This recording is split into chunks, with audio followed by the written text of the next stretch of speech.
తిరిగి BCN news కి స్వాగతం. సంపూర్ణ ఆరోగ్యానికి అనుదినం యోగా సాధన ఉత్తమ మార్గమని మంత్రి డోలా బాలవీరాంజనేయ స్వామి అన్నారు.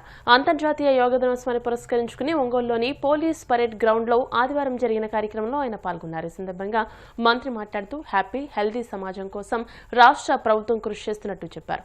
ఇందులో భాగంగా యోగాంధ్ర కార్యక్రమానికి ప్రాధాన్యమిస్తున్నట్టు తెలియజేశారు. ప్రజలందరూ యోగా సాధనను తమ జీవితంలో భాగం చేసుకోవాలని పిలుపునిచ్చారు.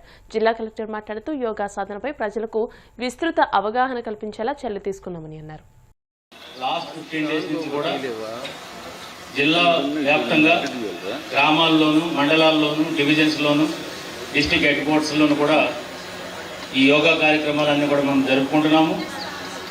ఇక్కడ సుమారు 3,63,000 మంది మన యోగాలో మన జిల్లాలో పార్టిసిపేట్ చేయడం జరిగింది. ఇది టార్గెట్ మించి మనం పార్టిసిపేట్ చేశాము. ఇది మనందరికీ కూడా ఇది గర్వకారణం అని చెప్తున్నాము.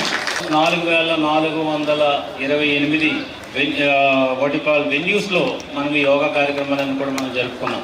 యోగాని చాలా ప్రతిష్టాత్మకంగా అటు దేశంలోనూ అటు రాష్ట్రాల్లోనూ కూడా ప్రతి ఒక్కరికి కూడా అందించాలనే ఒక ముఖ్య ఉద్దేశంతో ఈ కార్యక్రమాలన్నీ కూడా చేయడం జరుగుతుంది. ఒకే రోజు యాక్చువల్గా ఈ రోజు యోగా దినోత్సవం జరుపుకోవచ్చు, కానీ దానికన్నా ముందు 15 రోజుల నుంచి కంటిన్యూగా చేయడం యొక్క దానికి అర్థం ఏంటంటే యోగా యొక్క మంచి ఉద్దేశాలు ముఖ్య ఉద్దేశాలు ప్రజలందరికీ కూడా తెలియాలని, అనేక సమస్యలకు పరిష్కారంగా మనకి యోగా క్రియను మన పూర్వీకులు మనకి ఇచ్చారనేది ప్రతి ఒక్కరు కూడా తెలియాలని, అటు చిన్నపిల్లల నుంచి పెద్దవాళ్ళ వరకు కూడా ఇది తెలియజేయాలనే ఉద్దేశంతో ఈ కార్యక్రమాలన్నీ కూడా మనం చేపట్టడం జరిగింది. ఈరోజు ఒంగోలులో పోలీస్ పరేడ్ గ్రౌండ్స్లో 12వ అంతర్జాతీయ యోగా దినోత్సవాన్ని కార్యక్రమంలో పాల్గొనడం జరిగింది. జిల్లాలో 3 లక్షల పైచీలకు ప్రజలు ఈ కార్యక్రమంలో భాగస్వాములు ఎందుకు వాళ్ళందరికీ కూడా నేను అభినందనలు ధన్యవాదాలు తెలియజేస్తున్నాం. ఈ సంవత్సరం థీమ్ కూడా వచ్చేసి వృద్ధుల ఆరోగ్యం మీద ఆరోగ్యంగా ఉండాలనే దాని మీద థీమ్ ఇవ్వడం కూడా జరిగింది. యోగా అనేది మన ప్రాచీన సంస్కృతి సాంప్రదాయాల్లో భారతదేశంలో భాగస్వామ్యం. అలాంటిది కాలానుగుణంగా కనుమరుగవుతున్న పరిస్థితుల్లో ప్రధానమంత్రి మోడీ గారు అంతర్జాతీయ స్థాయిలో ప్రపంచ దేశాలకు పరిచయం జరిగింది. అప్పటి నుంచి అంతర్జాతీయ యోగా దినోత్సవాన్ని జరుపుకుంటా ఉన్నాం. ఇది 12వ సంవత్సరం. పోయిన సంవత్సరం విశాఖపట్నంలో 1 కోటి మందితో అంతర్జాతీయ యోగా దినోత్సవం చేసుకోవడం జరిగింది. ఆ కార్యక్రమానికి స్వయాన ప్రధానమంత్రి గారు విశాఖపట్నంలో పాల్గొని స్ఫూర్తిని కలిగించారు. ఆ రోజు మనం 23 ప్రపంచ రికార్డులు సాధించాం. అందులో గిన్నిస్ బుక్ రికార్డు కూడా 2 సాధించడం జరిగింది. దానిలో గిరిజన విద్యార్థులు సూర్య నమస్కారాలు కూడా 108 సూర్య నమస్కారాలు చేసి ప్రపంచ రికార్డు సృష్టించారు. ఈ విధంగా యోగా అనేది మన ఆరోగ్యానికి మనసు ప్రశాంతతకి చాలా భాగం అనే విషయాన్ని తెలియజేసుకుంటూ ప్రతి ఒక్కళ్ళు కూడా అనునిత్యం ప్రతిదినం కూడా యోగాని ప్రాక్టీస్ చేసుకోవాల్సిన అవసరం ఉందని చెప్పి తెలియజేసుకుంటూ ఈ కార్యక్రమంలో భాగస్వామి అవడం సంతోషంగా ఉందని తెలియజేస్తున్నాను. తిరుపతిలోని ఎస్వి యూనివర్సిటీ తారకరామ స్టేడియంలో యోగాంధ్ర కార్యక్రమాన్ని నిర్వహించారు. ఈ కార్యక్రమంలో collector Venkateshwar, SP Subbarayudu, joint collector గోవిందరావుతో పాటు పలువురు అధికారులు, ప్రజలు, విద్యార్థులు పాల్గొని యోగాసనాలు వేశారు.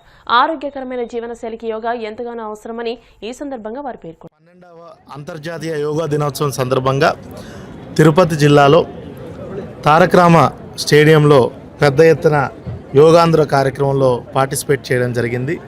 గత 14 రోజులుగా నిరంతరంగా జిల్లా వ్యాప్తంగా కూడా టూరిజం డిపార్ట్మెంట్ లీడర్షిప్తో జిల్లా జాయింట్ కలెక్టర్ గారు, మిగతా లైన్ డిపార్ట్మెంట్స్ అన్నీ కూడా స్కూల్ పిల్లల నుంచి కాలేజ్ పిల్లలు, యూనివర్సిటీ పిల్లలు, అదేవిధంగా ఎన్జిఓస్, సివిల్ సొసైటీ అందరినీ భాగ్యస్వామ్యం చేసుకుంటూ పెద్ద ఎత్తున యోగాంధ్ర కార్యక్రమాలు జిల్లా వ్యాప్తంగా కూడా చేయడం జరిగింది. ఈ సంవత్సరం కాన్సెప్ట్ ఏదైతే యోగా ఫర్ హెల్దీ ఏజింగ్ అంటే ఒకవైపు లైఫ్ ఎక్స్పెక్టెన్సీని పెంచుతూ అదేవిధంగా దాన్ని కూడా ఎటువంటి దీర్ఘకాలిక సమస్యలు, ఎటువంటి జబ్బులు వీటన్నిటి కూడా దూరంగా ఉండి హెల్దీ లైఫ్ ఉండాలనేది ఒక ముఖ్య థీమ్తో అది యోగా ద్వారా సాకారం అవుతుందనేది కూడా చెప్పడానికి ఈసారి పెద్ద ఎత్తున యోగాంధ్ర కార్యక్రమాలు అన్నీ చేశాము. మన జిల్లాకు కూడా రాష్ట్ర వ్యాప్త ఉత్తమ పురస్కారాల్లో 5 సాధించడం జరిగింది.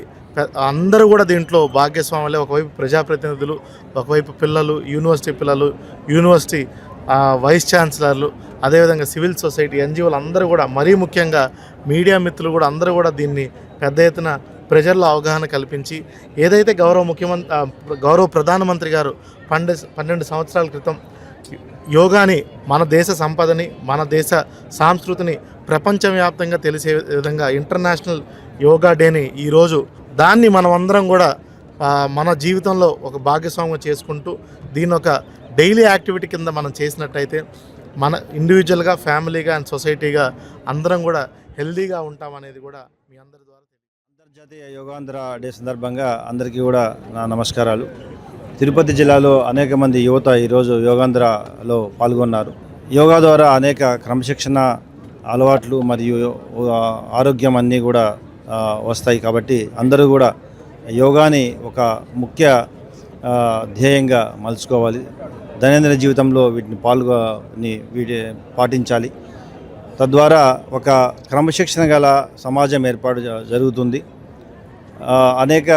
యువత అనేక దురలవాట్లకు లోను కాకుండా ఒక మంచి వాతావరణాన్ని, మంచి అలవాట్లను నేర్పించడానికి యోగా ఉపయోగపడుతుంది. కాబట్టి కలియుగ ప్రత్యక్ష దైవం తిరుమల శ్రీ వెంకటేశ్వర స్వామివారిని పలువురు ప్రముఖులు దర్శించుకున్నారు. వీఐపీ విరామ దర్శన సమయంలో మేఘాలయ హైకోర్టు ప్రధాన న్యాయమూర్తి రామలింగం సుధాకర్, తెలంగాణ హైకోర్టు న్యాయమూర్తి శ్రవణ కుమార్, గుంటూరు వెస్ట్ ఎమ్మెల్యే గల్లా మాధవి వేర్వేరుగా స్వామివారి సేవలు పాల్గొని మొక్కులు చెల్లించుకున్నారు. దర్శనానంతరం వీరికి రంగనాయకుల మండపంలో వేద పండితులు వేద ఆశీర్వచనం అందించగా ఆలయ అధికారులు స్వామివారి తీర్థప్రసాదాలు అందజేసి పట్టు వస్త్రంతో సత్కరించారు.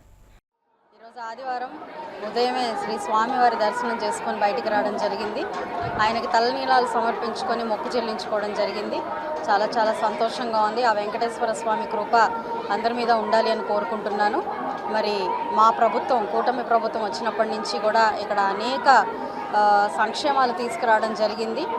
ఇప్పుడు ఈరోజు తీసుకుంటే ప్రసాదం క్వాలిటీ దగ్గర నుంచి కూడా, మనకి సేవల దగ్గర నుంచి కూడా అన్నీ కూడా చాలా చక్కగా జరగడం చాలా చాలా సంతోషకరం. మరింత బాధ్యత మా మీద పెంచడం జరిగింది. అదేవిధంగా భక్తుల రద్దీ కూడా పెరగడం జరిగింది. దానికి అనుగుణంగానే ఈరోజు అన్ని సౌకర్యాలతో వారికి ఎక్కడ ఇబ్బందికరంగా లేకుండా మంచినీటి దగ్గర నుంచి కూడా అన్ని సౌకర్యాలు చూసుకుంటూ వారికి స్వామివారి దర్శనాన్ని అందించడం అనేది నిజంగా నిర్వాహకుల్ని అభినందించాల్సిన సమయంగా నేను భావిస్తూ మరొకసారి అందరికీ స్వామివారి కృప ఉండాలని కోరుకుంటూ. వార్తలు ముగించే ముందు ముఖ్యాంశాలు మరోసారి.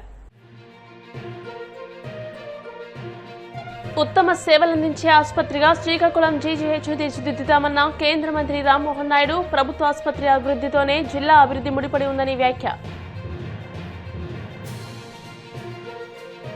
డిఎస్సీ అక్రమాలపై ప్రశ్నించినందుకే ఎమ్మెల్సీ పర్వతరెడ్డి చంద్రశేఖర్ రెడ్డి విద్యాసంస్థలపై దాడులు చేస్తున్నారు. YCP MLC Lella Appireddy fire. ED దర్యాప్తుతో గొడ్డలి పార్టీ అవినీతి పునాదులు కదులుతున్నాయన్న టీడీపీ నేత మద్దిపట్ల సూర్యప్రకాష్. అంతిమ లబ్ధిదారుడెవరో దర్యాప్తులో తేలడం ఖాయమని వెల్లడి. తిరుమల శ్రీవారిని దర్శించుకున్న పలువురు ప్రముఖులు, ఆలయ మర్యాదలతో స్వాగతం పలికిన అధికారులు. ఈ వార్తలు ఇంతటితో సమాప్తం. మరిన్ని వార్తల కోసం BCN digital YouTube channel, Facebook page ని ఫాలో అవ్వండి. అప్డేటెడ్ వార్తల కోసం ప్లీజ్ సబ్స్క్రైబ్.